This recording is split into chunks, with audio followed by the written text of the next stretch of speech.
Welcome back to On the Range.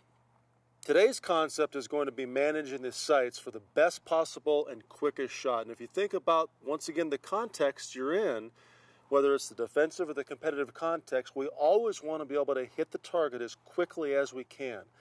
And to do that, we've got to be able to see, recognize the sight picture, figure out what level of sight picture we need to see to hit the shot, and then assess and make the trigger pull based on what we're seeing, the information we're getting as quickly as possible. So what I want you to look at downrange real quick is, and I've got a firearm, I'm going to go live fire here in just a minute, is I've got a few sight pictures drawn for you. Sight picture 1, 2, 3, and 4.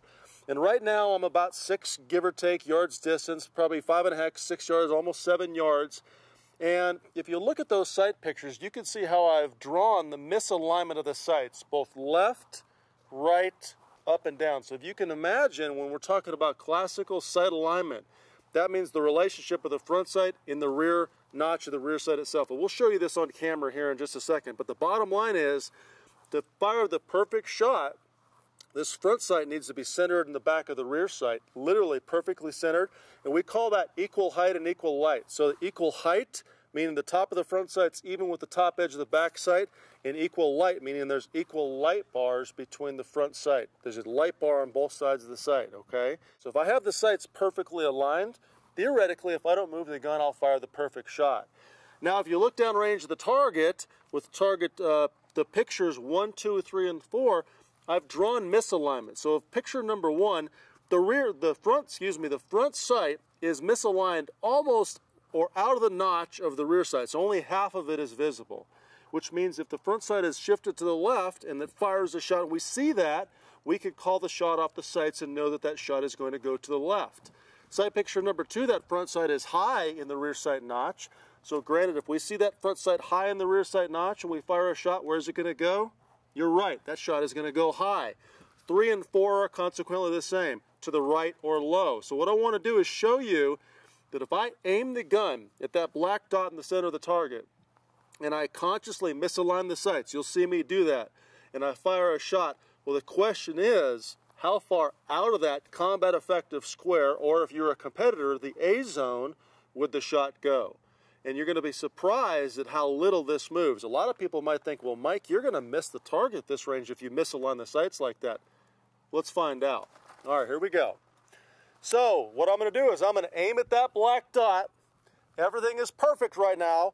Now I'm going to take the front sight and I'm going to shift it just to the left. So all I can see is half of the front sight, but I'm going to keep aiming as much as can with the rear sight at that black dot, and I'm going to slowly press the trigger to the rear. Okay, that shot went left as predicted. Now sight picture 2, I'm going to take that front sight, I'm going to raise it up where it's all the way out of that rear sight notch, but I'm going to keep aiming with that rear sight notch. So now the front sight is high in the notch. It's all the way out of it, and I'm going to fire a shot. Sight picture number 3, I'm going to take that front sight, I'm going to move it all the way to the right. So I can literally only see about half of that front sight, and I'm going to fire a shot. And then sight picture number 4, of course, now we're going to take the front sight, we're going to dip it. So all I can see is just literally the tip of the front sight and fire a shot. And if you look at those hits on target after I unload the gun here, the bottom line is those shots are all corresponding to where the sights told me they would go. But as I walk up to the target and point something out to you, if you look at these shots, 3 out of the 4 are combat effective. And this is me with my mechanical misalignment. You know, there may be some additional movement of the gun that I'm causing, but the point is, with a completely poor front sight picture and alignment, I'm still getting combat effective hits. Now, if that was the A zone on a competition type target, I would still be hitting A zone shots. So what am I telling you? What's the point here? The secret lesson of today is, if the front sight is anywhere inside the rear sight notch, and we're at, let's say, defensive use or most of the competitive distances we're going to shoot a match, i.e. 4, 5, 6, 7, 8, 9 yards away, you can fire the shot and still get a hit like you want to. Now, as the distance increases, what do we have to do? We have to refine our sight focus. We have to make sure that once again, at 10, 12, 15, 25 yards, as that distance increases literally incrementally, that I continue to incrementally align the sights better to fire the shot. Front sight focus is going to be the key to this, and recognizing the relationship of the front and rear sight.